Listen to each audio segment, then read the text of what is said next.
money every day, I'm not complacent. Only going up, that's why I never want to chase like 5-star. Everything that we eat, and I can take it everywhere like every day of the week. I got a shorty at the quick shot, put it on me, and I'm a rude boy, baby, so you know I'm a beef. I don't want no bitches.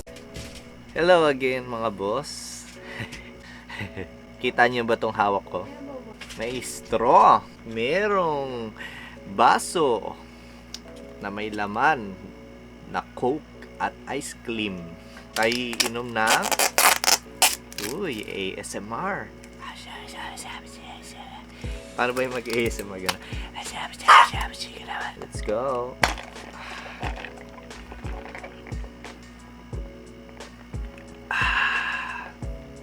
At meron tayo dito peach mango pie. Ito masarap. Large yung in-order natin. So yun lang, yun na yung pagkain natin. Share ko lang. Hinggitin ko lang kayo ng konti. Ito masarap kainin ito, tema.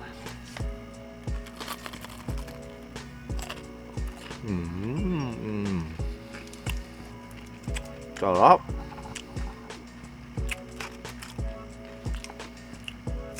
Grabe, walang laman, no? Hangin, daya.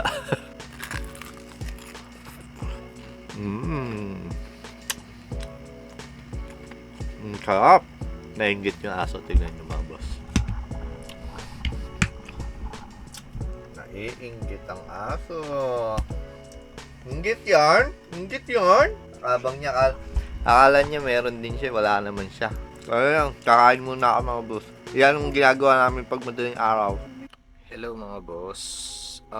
Meron lang ako i-share sa inyo nung nakaraan na umaga na nagising ako. Kasi, grabe. Kung kailan umalis si partner, tsaka ako binangungot. Grabe, nakakatakot talaga. As in, creepy, sobrang nakakatakot. Nakakanginig din talaga nung time na nagising talaga. So, ito halos kakapaalala ng partner, wag ako kumain ng marami, tapos wag agad matulog ng busog. So ginawa ko naman siya, isang rice lang kinain ko nung kinagabihan, and then hindi naman ako agad natulog, so nakapagpahinga pa ako bago ako matulog that time. So yun na nga, bali ang linaw talaga ng panaginip ko mga bossing, sobrang linaw niya. Alam ko sa sarili ko kung ano yung napanaginip ako. Nung nagising ako mga boss, talagang nilista ko agad sa cellphone, kinuha ko agad yung cellphone ko, and then nilagay ko agad sa notes para hindi ko siya makalimutan lahat ng nakita ko sa panaginip ko, no. Ito mga boss. So ito yung unang scene na nakita ko sa panaginip ko mga boss. Nangyari talaga sa tunay na buhay ko yung mga una. Kumbaga nakasalumuha ko, ganyan ganto. And then yung bandang huli, yun yung hindi ko talaga masyadong maintindihan kung bakit ko siya napanaginipan. No? So una, basketball, syempre nagpa-basketball ako dati, tapos kasama ko raw yung team ko, which is yung team Melanio D. Ayan, and then bigla kami napunta sa scene na nasa beach daw kami, nag-outing kami siguro, ganun. Tapos pangalawa naman, biglang naiba yung scene. Meron kasi isang bata dito, inaanak ko. So, lalaro siya, and then parang nilagay niya yung laruan niya sa may lagayan, sa balde. Parang hindi ko alam kung nagugas ba ako or ko na lilinis ng motor, parang ganun. Basta meron tubig, meron ding lagayan. So, nilagay niya yung laruan niya doon. And then ako naman, pinulot ko, and then binalik ko dun sa parents niya, pinuntahan ko. And then yung sabi sa akin ng nanay na, kuya, pakilagay na lang po dyan. So nilagay ko siya sa may parang patungan nila. Yung lolo ng bata na yon is nakasalamuha ko rin, nakausap ko rin one time. Parang kinalabit ako sa likod, tapos napalingon akong ganun. So ngayon, nung pagkalingon ko, meron siya tinatanong sa akin about sa kopya. Parang basta may papel siya na ang sabi niya sa akin is siya daw ay naniniwala daw doon. So parang hindi ko kung anong klaseng, basta may word siya doon. Yun yung medyo hindi ko kuha sa scene na yun, no. So yun, and then nag-transfer na naman ako sa ibang scene. Ngayon naman kasama ko naman yung tito ko. Yung tito ko sa side, yung kapatid ng mother ko. So parang paalis kami, and then gabi siya. Tapos meron bumungad sa akin na malaking bahay na may terrace. Nung time na yun, kinalabit ko yung tito ko, and then tinuro yung bahay, and then yung sa terrace. Biglang pagkaturo kong ganun, may bumagsak na mga boss, may bumagsak na nakabigti na tao. So bumagsak siya, talagang nag-swing. Baga nag-swing siya, Nag-swing na ganun, kung may imagine nyo, nag-swing. And then, parang kada punta namin sa ibang lugar, merong sumasalubong sa amin na nakabikting tao. Talagang tao, mga boss. Di ko alam bakit. Ako naman, di naman ako matatakotin sa mga horror or what. Mahilig ako manood. Siguro, isa rin yun sa nangyayari kung bakit ko siya napapanaginipan, no? And then, after nun, punta na kami sa tatay ko, which is lolo ko yun, sa Las Piñas.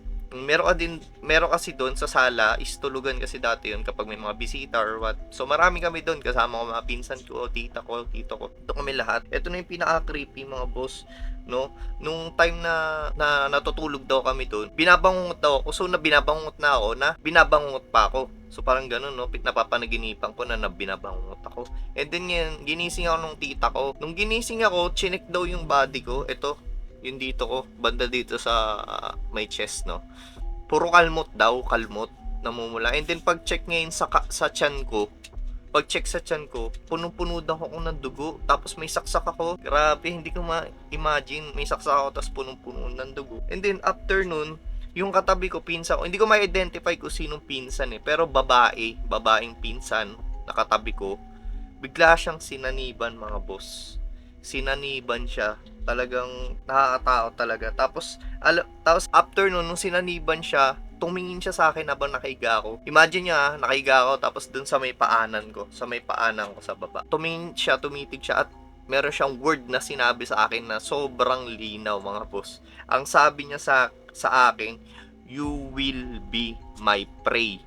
Prey is P-R-E-Y. Sa Tagalog, biktima. So parang sinasabi niya ako yung next, or ako yung magiging biktima niya, mga boss. So sinaniban, tapos sasabihin sa akin, "You will be my prey." Putik. Tapos after nun, tumayo daw ako bigla, tapos parang sumigaw ako ng napakalakas na sabi ko, "Lord." Nung binanggit ko yung Lord, putik, bigla talaga ako nagising, mga boss. Talagang dilat talaga agad eh. Tapos parang paralyzed ka, na naka-steady kang nakahiga ka lang na naka-side view. Hindi mo magalaw agad yung katawan mo. And then, after ilang seconds, tumayo na ako, umupo ako saglit. Natulala talaga ako, mga boss. Nakatulala akong ganyan. Tapos, napasabi na lang ako, mapamura talaga ako, mga boss. Talagang, grabe. Ang linaw talaga na, ito, mga boss, oh. Ayan, oh. Basta ito. Ayan, nilista ko siya, mga bossing. Nilista ko talaga siya para hindi ko agad makalimutan. So, yun lang, share ko lang sa inyo, no. Pero, ayun, sabi nila magdasal daw. Hindi naman ako tao na hindi nagdadasal. Nagdadasal din ako, pero hindi kada matutulog, no, parang ganon. So, hindi rin kasi nakasanayan na mga ganon. Pero hindi naman ako masamang tao, mga boss. At least nag-guide pa rin tayo ni Lord, no, mga boss, na pagsabi ko na Lord, bigla talaga akong dumilat, as in. Wala nang kasunod yun. Yun na talaga yun. Nagising na ako. Madaling araw na yun, mga boss. Umaga na. Parang 6:30 ng umaga. Aga ko nagising dahil dun. Tapos after nun, di na ako natulog. Natakot na ako, mga boss. Yun, shinare ko lang sa inyo, mga boss. Wala, kasi, mag-isa lang talaga. Until now, mag-isa pa rin ako, mga boss. Wala pa si partner. So, yun lang, mga boss. Para kayo, hindi rin kayo bangungutin or what. Uminom muna kayo ng tubig, magdasal kayo. So, yun lang yung the best way. And then, huwag kayo kumain ng busog para, ayun, hindi talaga kayo tuluyang bangungutin kagaya ko. Pero, hindi ko naman ginawa lahat yun. Siguro, hindi ko lang nagawa is mag-pray, magdasal, no, bago matulog. So, yun lang, mga bossing.